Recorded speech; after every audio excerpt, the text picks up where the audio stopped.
Thus far, we've predominantly declared variables inside of functions, and those are known as local variables, and those variables cease to exist once the function has executed. So when it hits that last curly bracket and the function's done, that variable basically is wiped out, and so is its value. So it doesn't retain any value outside of that function. Class-level variables, however, retain their values outside of the function, and they are declared outside of the function. So I have here just a little test button. Let's look at the actions for this button. And I have two event listeners for this button named test_btn. One handles a click event, and one handles a rollout event. The click event calls a function called test function. In that test function, we have a variable called xyz, which I've initiated to a value of 5, and another variable called abc, which is also a number variable. And it equals xyz, which would be 5, times the value of gxyz. Now, gxyz is a class-level variable. I've declared it outside of the function. So it is created as soon as Flash enters this frame, and it retains its value and retains its life throughout the duration of the program, even if I go to another frame. One of the standards I use, this is more of a personal use, is I usually declare my class-level variables beginning with a lowercase g. Class-level variables are also known as global variables. So that's where the G comes from. And that just lets me know as I'm looking at my code that, oh yeah, this is a global variable. So it's initiated with a value of 12. So the first time we run this, ABC is going to be 5 times 12, which would be 60. Then I'm going to increment gxyz by 3. So it'll become 15, and I'm going to show the value of ABC, which would be 60. If I click on it again, now it's going to be 5 times 15, or 75. And then gxyz would increment by 3 again and become 18, and so forth. In the rollout method here, rollout test, I'm simply going to show you what the value of gxyz is. So I have a literal string of rollout colon gxyz colon, and then whatever the value is of that, I'm going to convert to a string and display it. Now I'm using the trace statement, which will display these values in the output area of Flash. So let me go ahead and run this. I'm going to show you the output window, and we'll test our movie. And so when I click test, it gives me a value of 60. Now when I roll out, it's showing me the value of the global variable gxyz. If I click it again, we now would get 5 times 15, incrementing gxyz again by 3, it becomes 18. So now 5 times 18 is going to give me 90. And so you can see how it retains its value beyond the scope of that function. Here's another example. I have two input boxes named num1_txt and num2_txt. Then I have a button called getNumbers_btn and another button called multiply. And I have a dynamic text box named answer_txt. Let's take a look at the code here on this project. So I have some class level variables, gnum1 and gnum2, which are both numeric data types. And then here's my event listeners for the getNumbers. I'm going to call a function called getNumbers. Multiply_btn is going to call a function called multiply. And then anytime I'm changing the value of these two text boxes, I'm going to run a function called clearResult. That clearResult is simply going to reset these values of num1, num2 to 0 and clear out the answer_txt text box. When I click the Get Numbers button, we're going to get the two values from those input boxes. And that's all it does. It doesn't do anything with those numbers. But I'm setting these two values, gnum1 and gnum2.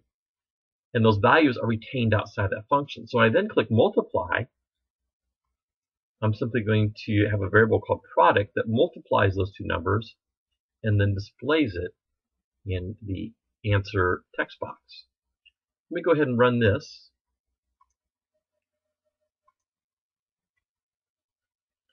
So remember, gnum1 and gnum2 had no values to start, and if I simply click multiply, I get NaN, not a number. They had no values. But if I choose get numbers first, now I've loaded the values into those two global variables, and when I click multiply, I get 120, 8 times 15. If I change either of these values, I'm going to type in a 4, it's going to clear those values out. And again, if I click multiply, I'm getting a 0 because we set those values to 0 when we cleared the text. But if I get the numbers and click multiply, now I'm getting 4 times 8 is 32. So just another demonstration of how values in global variables are retained outside of any functions.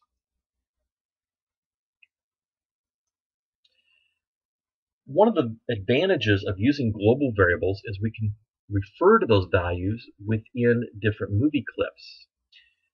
Let me just run this first. So you all are familiar with binary values and how we can equate those to decimals. And so number of 1s, number of 2s, 4s, 8s, 16s, 32s, 64s, and 128s.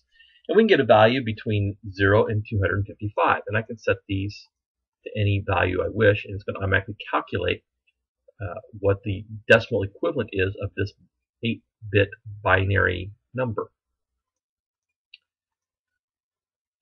So if I were to type a capital A on the keyboard, that is a value of 65, and that is the binary representation of that. Each of these digits, these zeros or ones, is a movie clip. And so I have 8 instances of the same movie clip. That movie clip is named MC bit. Let me double click on one of these, and we'll get in the timeline for MC bit. It has 2 frames. One frame shows a 0, one frame shows a 1. Let's look at the code.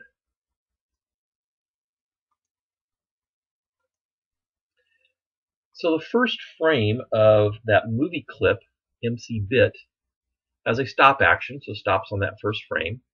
And then I have a global variable called bit value.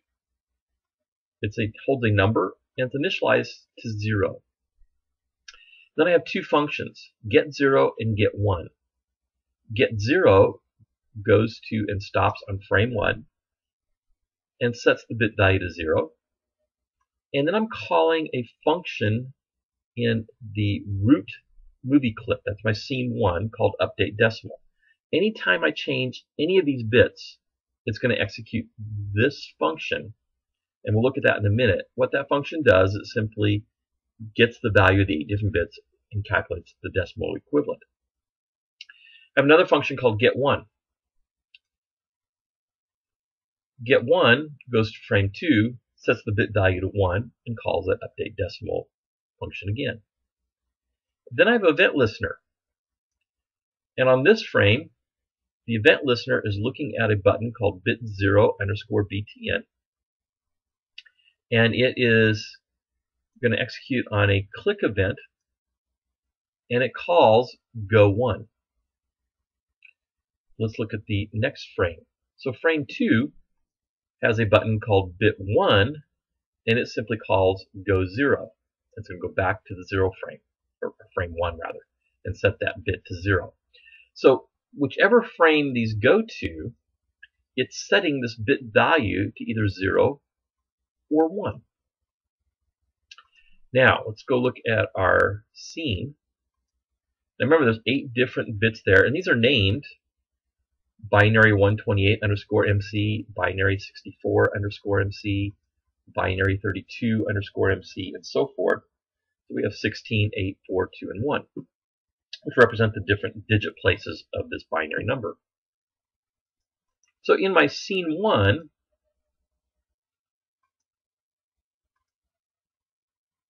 I'm simply calling this function update decimal from each of those different bits, and I've got a variable called decimal. It's a local variable set to 0, and then I'm going to increment it by the bit value, that's that class level variable, of my movie clip named bit128_MC, and I'm going to multiply that by 128. I'll do the same thing for the bit value of binary 64_MC, multiply that by 64, and so forth. So it's going to look at each of those zeros and ones and determine whether it should increment decimal by that value. It's either going to be 0 or whatever these numbers are. And that's how it's going to increment it. Then, having done that, I'm simply going to display it in my dynamic text box of decimal underscore txt. And rather than text, I'm using HTML text because I'm going to use the HTML bold tag, so it shows up as bold. And all I'm doing is showing the string value, whatever decimal is. So that's the advantage of using, or one of the advantages of using classable variables, is to be able to share those values between different objects in your project from different movie clips, in much the same way that we access the timeline of different movie clips that we did way back several weeks ago.